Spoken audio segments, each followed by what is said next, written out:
Bonjour, dans cette vidéo, je vais vous présenter comment et pourquoi récupérer un ISO ou créer un DVD de Windows 10 aujourd'hui. Alors le pourquoi, on va le voir justement dans une prochaine vidéo, par exemple pour récupérer un mot de passe perdu. Mais ça peut être aussi pour installer, réinstaller ou mettre à jour votre version de Windows, ou encore pour forcer la mise à jour d'une version. Ici je prends la 2004, mais c'est pareil pour toutes les autres au besoin. Vous avez déjà vu que quand il y a une version majeure qui arrive pour Windows, il peut se passer parfois plusieurs semaines, voire plusieurs mois avant qu'elle soit proposée pour votre PC. Et la raison aussi pour laquelle on peut avoir besoin d'un DVD, c'est tout simplement pour réparer Windows. Donc je vais me rendre sur le site de Microsoft et je vais aller télécharger l'outil de téléchargement pour Windows 10. Donc tout simplement dans mon moteur de recherche, je vais chercher Download ou outil de téléchargement Windows 10. Si on prend le premier lien, on va voir que à cet emplacement-là, on a la possibilité de forcer la mise à jour ou de télécharger l'outil. Pour pouvoir forcer la mise à jour, ça marche pas toujours et on verra que de toute façon le téléchargement de l'outil va vous permettre de le faire aussi. Donc on va plutôt aller choisir télécharger l'outil. Je reviens un petit peu sur ma recherche juste avant. Dans la recherche, si j'avais sélectionné le deuxième lien, je serais directement arrivé sur une page qui permet de télécharger l'outil qui fait à peine quelques mégas. Donc il fait une vingtaine de mégas, ça va aller très vite. Alors le plus long va pas être de télécharger ou de trouver l'outil de téléchargement, ça va être de télécharger le DVD, l'ISO lui-même. Donc je vais cliquer sur l'exécutable comme j'aurais pu cliquer pendant le téléchargement. Je peux aussi aller le chercher là où il a été téléchargé et le lancer. Donc là quand il va être lancé, il faudra quelques secondes d'initialisation avant d'avoir la licence qu'on va forcément accepter. Alors des fois ça peut durer de quelques secondes à quelques minutes. Ça va dépendre de la journée, ça va dépendre des périodes, ça va dépendre des serveurs de téléchargement de Microsoft. Et après l'accord de la licence, c'est exactement la même chose, on pourra attendre de quelques secondes à quelques minutes. Dans la fenêtre qui va s'ouvrir, on a le choix, soit mettre à jour ou mettre à niveau Windows 10 ou créer un support. Donc c'est ce que je disais juste avant. On voit que l'outil permet vraiment de mettre à jour le système et on va même voir qu'il y a encore d'autres moyens après. Donc c'est marqué dessus, pour pouvoir créer un support, ça peut être une clé USB, un DVD ou un ISO. Donc un fichier ISO, c'est tout simplement un fichier qui va contenir le DVD lui-même. Donc avec l'ISO par exemple, et puis un programme comme Rufus, on peut créer une clé USB bootable. Donc on a le choix justement dans ce qu'on va vouloir faire.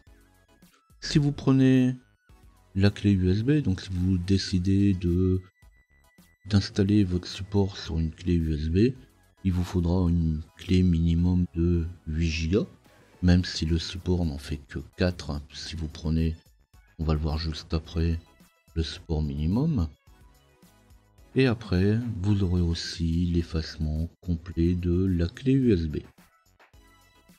Donc là, je vais choisir de créer un support en DVD ou ISO. On va pouvoir le laisser soit par défaut, donc là, quand il est proposé par défaut, il est proposé suivant les paramètres de votre système. Donc si vous avez un Windows 10 64 bits, s'il est en français, eh bien il sera proposé par défaut sur le même principe. D'ailleurs, c'est généralement ce qu'on fait. Il est quand même rare qu'on télécharge Windows dans une autre version que la langue qu'on utilise. Alors on peut quand même choisir manuellement la langue, ou même choisir l'architecture du système. Donc quand on parle d'architecture, c'est du 32 ou du 64 bits, ou voire même les deux. Et c'est pour ça que si on choisit les deux, il va télécharger les deux versions pour pouvoir le mettre dans le même fichier.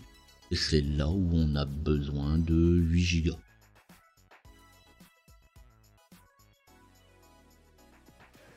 Donc quand c'est fait, on va cliquer sur suivant. Et là on va choisir clé USB ou support ISO.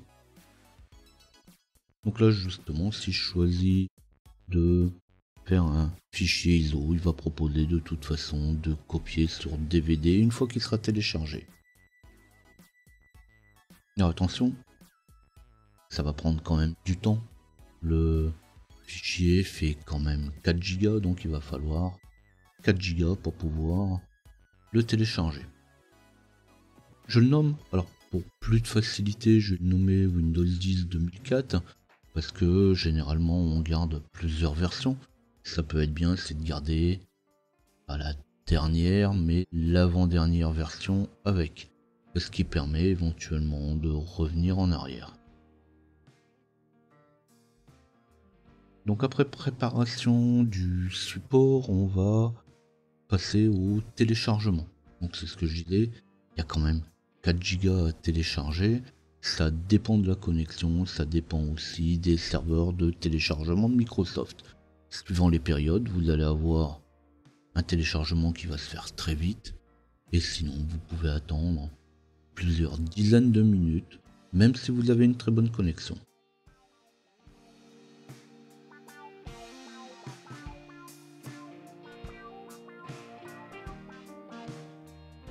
Donc là j'ai accéléré un petit peu entre les deux parce que sinon je vous aurais fait attendre quand même presque 10 minutes. Il faut quand même de toute façon télécharger le support. Après téléchargement du support, il y aura une deuxième phase de préparation, c'est la préparation du support à proprement parler. Donc soit entre autres la copie du fichier ISO. Donc là c'est pareil, de toute façon j'aurais choisi clé USB. Il aurait soit copié mon fichier ISO, soit copié le fichier sur la clé USB. Donc ça dépend toujours du support de la machine et des disques. Donc là c'est pareil, ça prend en général 5 à 10 minutes.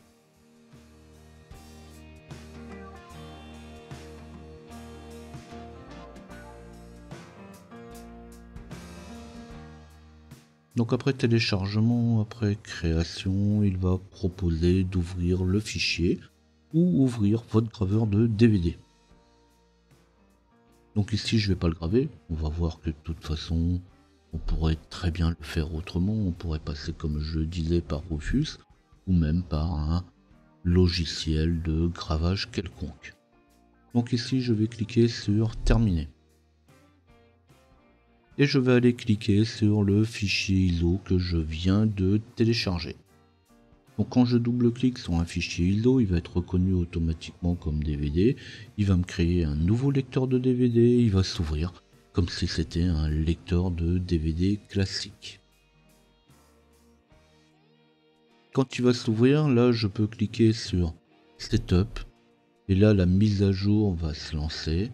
Ou sinon, je vais passer tout simplement sur l'utilisation normale. Alors, attention, si vous décidez d'utiliser le fichier ISO pour pouvoir faire votre mise à jour, il est quand même conseillé de déplacer le fichier ISO autre part que dans votre profil.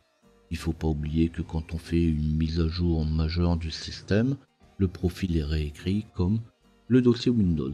Donc généralement on le déplace à un autre emplacement, là où vous voulez, à la racine du disque ou dans un dossier data, mais on évite de le laisser dans profil. Donc une fois que j'ai cliqué dessus, de toute façon, on va passer à l'installation classique du système ou la mise à jour.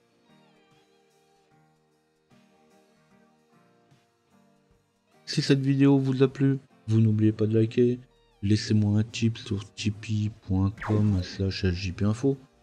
Abonnez-vous à la chaîne pour retrouver mes prochaines vidéos, tapez ljpinfo pour mes documents. Si vous avez des questions, des suggestions, des besoins particuliers, n'hésitez pas à les laisser dans les commentaires. Et sinon, on se dit à bientôt.